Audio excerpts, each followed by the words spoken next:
Hello, INFERNOBLE friends. Okay, so as I promised and as you asked me a lot, here you have replays about the new INFERNOBLE. So you're going to see how it goes first, how it goes second. We are gonna see 3 matchups: first against Flunder, then again Sprite, and then again Tirlament. Tirlament VCL. So let's begin. Here I'm just going to show you game 2 because it's the only relevant thing to show. Game 1 he FTK'd us and yeah, there was nothing to do against the full board. And game 2 he blindsided, but of course he's gonna have shifter. But the blindside is also why he has harpies that is not useful most of the time. So okay, let's begin. How are we beating this hand? Like how are we beating shifter? So let me show you something cool. With the INFERNOBLE, we could have access to some field spell that destroy Flunder. Okay, so let's begin. As you can see, he started with shifter. He doesn't care about gamma. It's not real. Okay, and then we have a game plan, but we discovered the game plan after we summon red layer, because ideally we should have used Black Garden first, but it doesn't matter. Okay, so now we use Black Garden and decided that the game plan is to trigger this 5 times. Okay, so now we are going to use Ignis, like not use it but have it here. Now we use Renault to get follow-up. I mean, it's not too useful to have double Durandal as follow-up, but it's not bad. So we get Isolde, we get the other scale, and now we can pen summon. No, I'm just kidding. But we can trigger the Ignis Ignite combo. Now we can search this because we didn't normal summon. That's really important.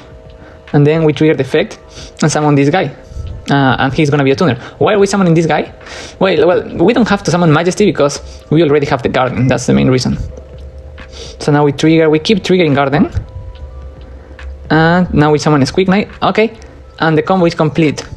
Now the opponent cannot normal summon any Flunder, which is a nice luck. I mean, if they try to summon a Link to clear space, then they cannot use any effect because they can't special summon. So it's really powerful to do this lock. The only way out is with a tribute too, but you know they play only like 3 or 4 of those, so it's not gonna happen every time. And this is also nice against Mystic Mine, because if they have Mine, like we just use Black Garden to put at least 1 token, and then they cannot mine and automatically win. Now, the idea would be to do something with those bodies, you know? And also, we cannot let them crash the tokens. So Isolde cannot be here because they could crash into Isolde. Even if this is halved, it's 800, the same as the token, so yeah. We need to do something with Isolde and these guys. So what's the best we could do? Yeah, just Sprite Sprint. I mean, this keeps triggering, and it keeps putting the attacking half, which is great for this purpose. Now we just mill Vanish Double, and then we make Omega. And you know what's crazy? Omega has a strange effect that allows us to put back something in the graveyard, so we can end the turn like this. Now, the idea would be next turn, I mean, they cannot out the board, like, they cannot out the tokens. If they do it, they cannot use Flunder effects. So this is a great lock through Shifter. I mean, ideally, we would want Zombie World, because every time we don't open Garden, we just Majesty search it. But with Zombie World, the lock would be even crazier, like, they cannot trigger any tribute summon. Sorry, I mean any effect. So, but in game 1, I think it's nice to just play Garden and do this lock. And now in the standby phase, we can recover something that could be double or Isolde. In this case, I think we choose Isolde because the game plan. Yeah, he cannot TTT. He just put everything in defense, harpies away the Garden, which is unfortunate, and pass. And the game plan would have been, if this stay on board, that we go battle phase, we try to kill 3 of these, and then main phase 2, Black Garden effect, tribute the other 2, summon Isolde, and FTK in main phase 2. Yeah.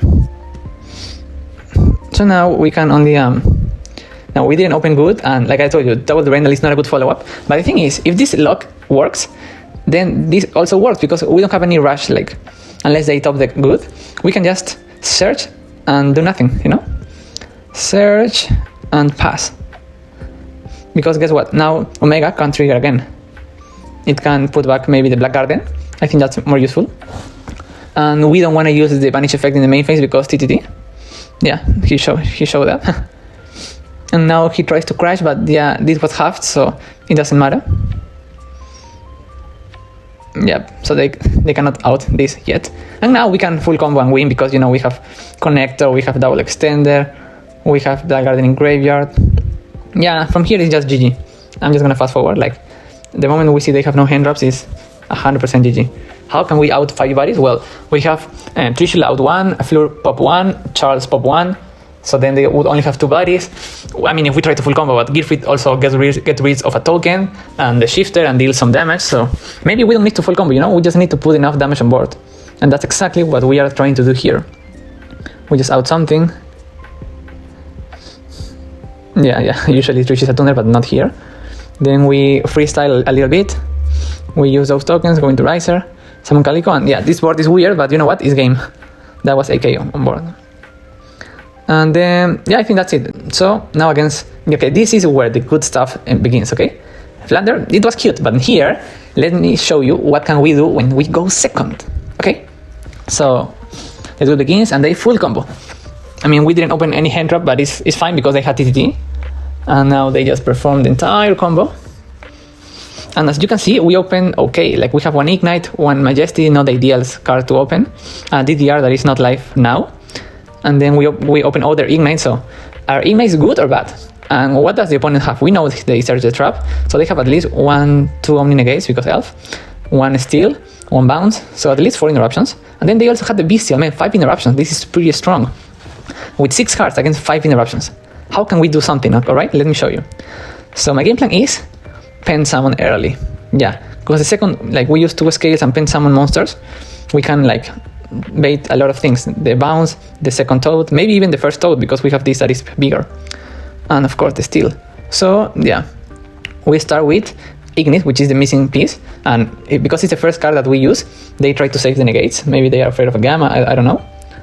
So yeah, we get the Ignis, we use Ignis. Now when we use the Ignite, when they see this and the potential pen summon and then use the effect, there is a solid argument to just Omni negate this. So I understand why they could do it. I mean, if they don't do it, we just pen summon 3 and go for Battle Phase. I mean, and trigger these effects. I thought he was gonna let it go, and then we would pen summon 3, chainlink 1 Sublist, chainlink 2 Majesty. Even though I don't want this to resolve, I just want to give him a chance to Toad, because when they see a bigger monster, they could Toad negate Majesty, which is fine, because we just rather have the DDR and not discard it. But yeah, it didn't happen. Like, he Toad early, which is understandable. Yeah, then just he said it, and no, you cannot set a pen scale unless you can. I think you cannot. Okay, he gets follow up. Now we use another pen scale, which is nice. And then we just pen summon 2, and they decided not to use Ignis because, sorry, Majesty, because he won't negate it, and we rather DDR than a Black Garden. I mean, we rather an unknown than a known card, you know? Unless the field is much more powerful, but I think DDR is okay. So, yeah, he tries to bounce. Now, here there is a ruling issue where he thinks I cannot equip something, and I think I can, because I remember there's a precedent with 1000 Eyes Restrict, where if you try to equip and the target is not on board, the equip it goes to graveyard. Correct me if that's wrong, but I think that's how it works. Yeah, so I use that to mill an Oliver. Now, this mill could have been anything else. I don't think Oliver was super important now. Now, the idea is that they could still like interrupt us a lot. So now he's gonna revive Toad, he's gonna use double cross to take this. So he's trying to put in us on nothing. Now this is like the most important moment when I use this effect, and he's like, okay, if he has a near scale, it's gonna be my same mistake as using the first negate. So he let it go, which is really huge for us. Now, yeah, we think this for a long time, I'm not gonna lie. We decided to get Renot.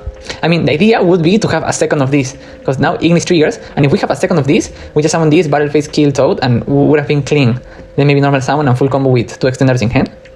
But because we didn't have it, we had to summon the other guy, the level 6. Yep, so now we just normal summon this. So we were thinking if we should like grab Gearfit and just Gearfit negate, bait Toad, but I decided that it was better to just go for an early Charles, and then Charles kill Toad, so he doesn't have a chance to negate. He recovers. Now we have Renot as double extender. Here it would have been amazing to have something else to recover and use Oliver effect, so Charles could have a pop. Yeah, it feels bad to get rid of Charles without just using the pop, but I was like, it's fine because we have DDR, we can revive him at the end. And now we go into Soul and start full combo because we know 2 of the cards in hand, and he has 2 unknowns. And guess what? 1 was a hand trap, and it was a bestial, so banish double. Now we just summon double. This is the cool part about like the new Infernoble. We don't have to do the standard line, like we pen summon early, and we can change the combo as long as we get to double and a tuner. And that's what we did here, you know? So at this point, we have Oliver and double. Like, we are not going to use a sprint or beyond. And then we start to freestyle. At this point, yeah, we do the standard line. And when he used the bestial, we are least because we had the DDR. Yep. So we are comboing against all the interruption that he had, which is really powerful in my opinion. Now we use the Roland to get the follow-up. We use the catch Eve. We summoned, yeah, Garden. We revive Roland. So this line is similar to the standard, but the difference is that we didn't have an early riser. Oh, sorry, this is supposed to be Twitch. I'm about to change that, yeah, because that was a 9. Now we banish, and we have a banish and then a pop of Fleur. So I knew that the 2 best targets to destroy was Gigantic and Elf. So that's what I did. And then we banish the Beaver in case he have, you know, the one in hand and maybe he wants to summon from graveyard. Not a big deal. Now we revive double. We use him to go into Riser, get tokens. So now we don't have a Charles to summon, but we can still summon Fleur Omega. And that's what we do. And now we're going to use Fleur to pop. And the Omega, we are going to save it because we know he's going to get a Bestial. So later on, we could maybe Omega hit the Bestial, and that would be huge. And also Omega, keeping Omega, give us follow-up, always. Like, we have either Sorrow Cat or Maiden. In this case, we cannot utilize the Maiden, because the Riser or the Trish would have nothing to do. Would be an empty body. So we decided to just end phase here and get follow-up. Yeah, like he get a search, but we do also. We also get. Now, as you can see, we did a lot through 5 interruptions. Yep. But he has also like a lot of follow-up, which is a big deal. The TTT is going to put a lot of work here. So as you can see, we stand phase, shuffle back.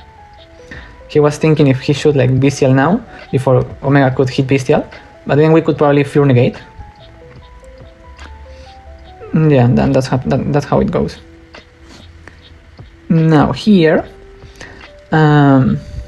he started with Bestial, and we could negate it with Fleur. The thing is, we don't have any clue that he has a TTT. So let me tell you, if we didn't do anything to not trigger the TTT, he would just get rid of Fleur, and then maybe don't have a good play. But we are going to use Omega and try to hit the Bestial, because if we do, that's huge. That means we still have the follow-up, and that means we keep Fleur negate, because this can out Fleur when it leaves the field.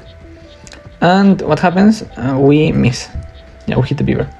Now he has blue, but he has no way into the engine because blue requires level or rank, and the only 2 he has is a link. Yeah, that's pretty cool. So he cannot access the build. I mean, but the sad part is that he can just use those monsters. Going to this is illegal. He cannot summon Elf, but he can just change it with IP. So at this point we could have let this resolve. I was like, okay, I'm gonna negate it because if he doesn't have nothing else, maybe this can stay on board because it's a huge body.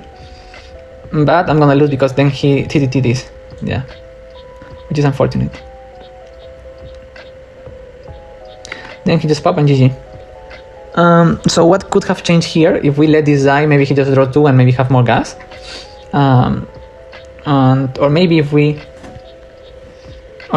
we like summon this as a body last turn as a shield, but it didn't look like a good idea. Yeah, so we lost, but the idea is not. I'm not gonna show you perfect replays. I'm gonna show you what's real, and you could see this could play through 5 interruptions. Now. Maybe if that was 1 less interruption, or we had at least 1 non-engine because it was all engine, or we had the second level 5 of this, or maybe we didn't open this but any other scale.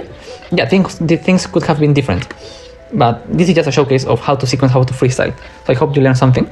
Now I can't recall if the next game was worth showing. Let me see the starting hand. It's not worth it. This is really easy. As you can see, we just TTT into draw, into have extenders and FTK. Yeah. And game 3, I think it was also cool because he also got to full combo. And because we knew he played TTT, and we saw that Ash was not going to stop the combo, we decided to save the Ash. Yeah. So we saved the Ash. And yeah, having Ash and TTT are not like the strongest going second card. Also, we open like double normal summon, double connector. But hey, we still managed to do a lot, I think. So I let him end the board. Okay, so he has now 1, 2, 3, 4, 5, 6 interruptions. That's super insane, if you ask me. Against 6 cards, so what can we do? Well, we go for Durandal into red layer, try to crash. He used starter, we Ash, he negates, so we start changing our interruptions. He goes for the Pixies, so he survived battle phase. We just bait the Pixies because why not?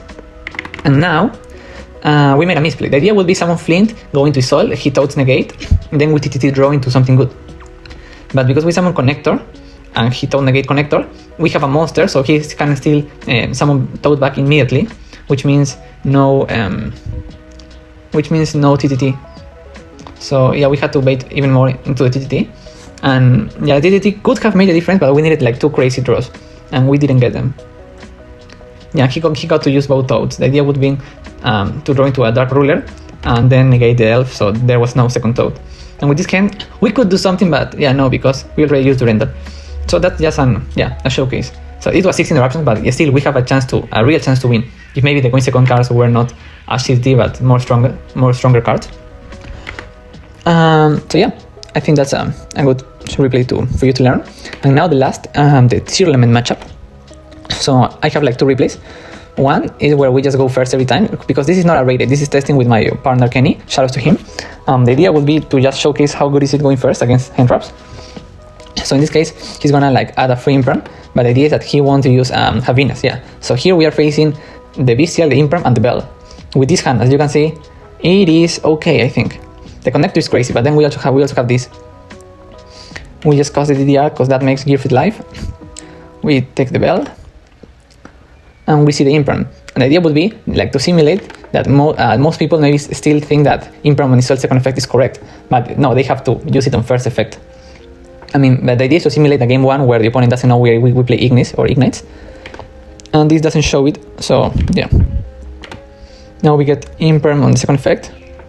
Because we saw imperm, we try to summon double, which is correct every time, because we have a double with this or with sprint. So one imperm doesn't stop a double. So yeah, we still have a sprint. Now we just sequence like this, because we saw the hand and we know there's a Bestial, and yeah, we are pretending Happiness is not there. Because we know there's a Bestial, we simply like set up Gearfit before. Now going to Beyond, he could Bestial now, but yeah, we don't have the double yet. Now we get the double. And then, yeah, the Bestial is useless. And then he scooped. But if he didn't we could have let Bestial resolve, and then get Renod, get DDR, and summon back double, and then the Gearfit would stop the Happiness. So maybe we could combo through 4 hand traps, but the Happiness would have been used early, so let's pretend Happiness was something else. But yeah, that was like a good showcase in my opinion. Now we are gonna do it again. I think this duel we are trying to beat, imperm Bestial again, but here he should use imperm on the ad, I believe.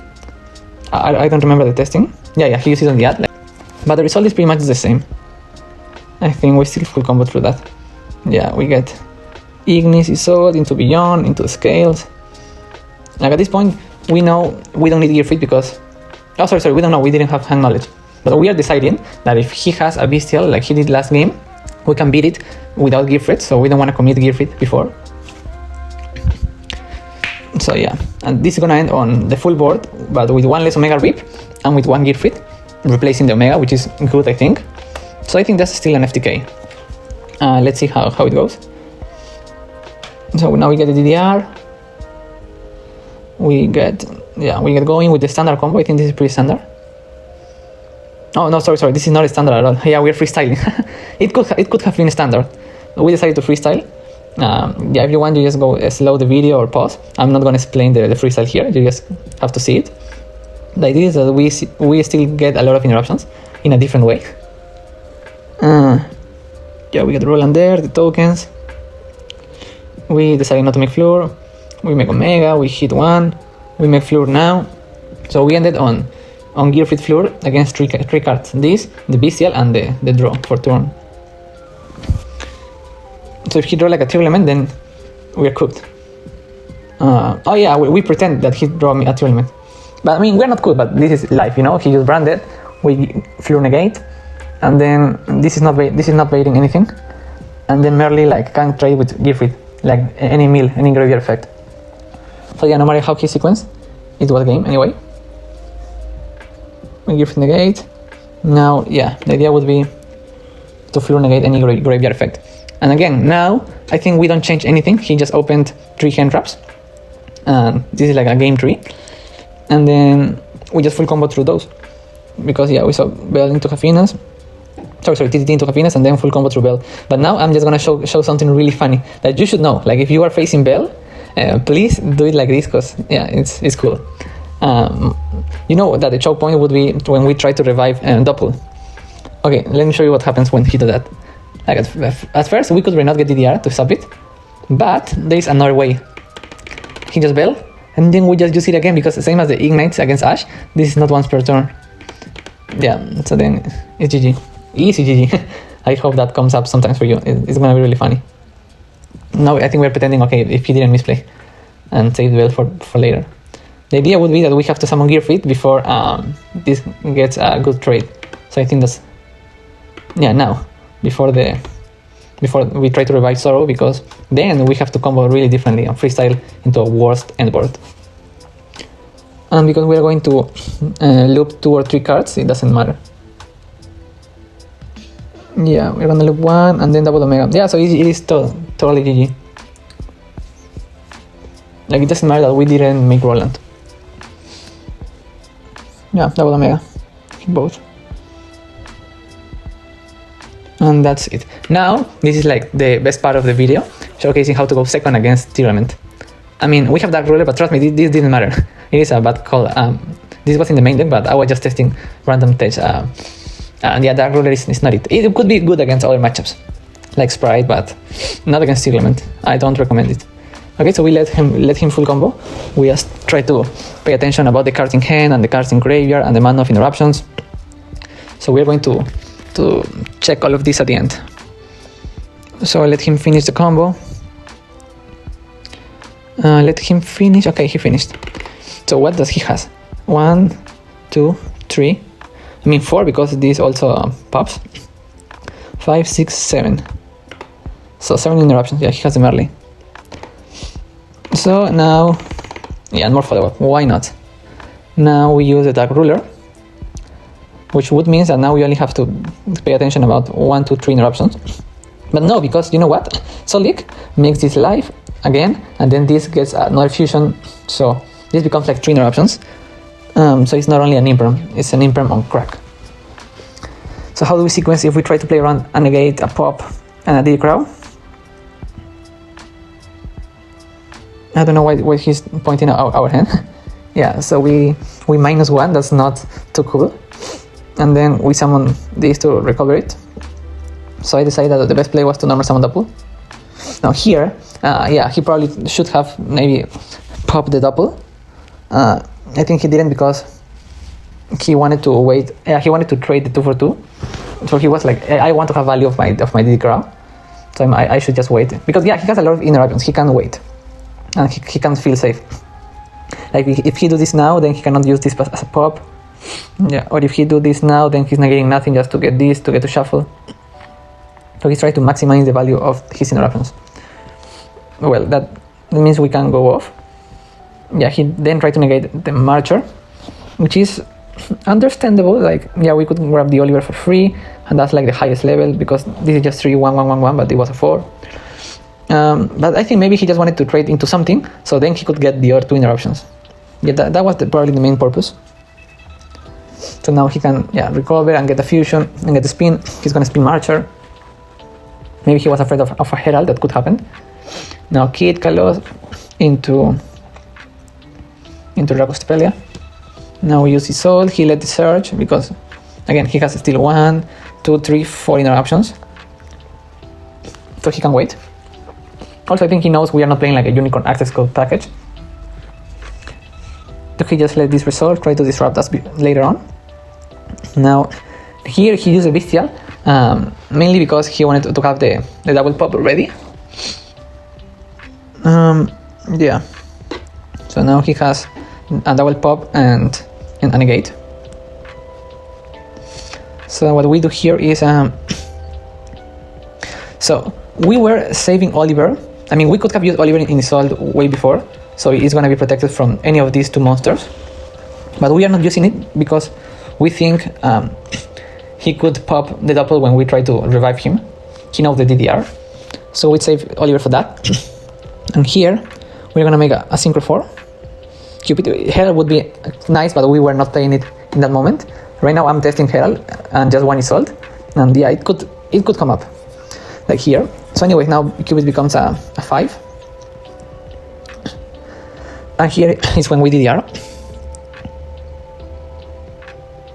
Now here in this moment he could pop maybe this and this. The thing is, we still have a lot, you know, scales and then Ignis effect. I think he doesn't know this, he just knows the Paladin. He probably knows that the best card we could have would be Ignis, but he doesn't know we have it. So here we made our first quote-unquote misplay. So okay, he didn't do anything. So the moment we utilize him to make a Riser and tokens, here we trigger a Riser and he allowed me to take back because we should not trigger Riser. And then after that, we should have used Oliver and Isolde immediately. Why? Because at this moment it doesn't look like it's gonna matter, so he probably let it go. But you know what's coming now? Oh yeah, we also made another reason why we should not play Dark Ruler. We cannot catch Eve when we Dark Ruler. So both sides maybe is more understandable because we side out catch Eve, but in this moment it's not like Dark Ruler won the game, you know? It didn't stop like a lot. It only really stopped this and Rule Kalos.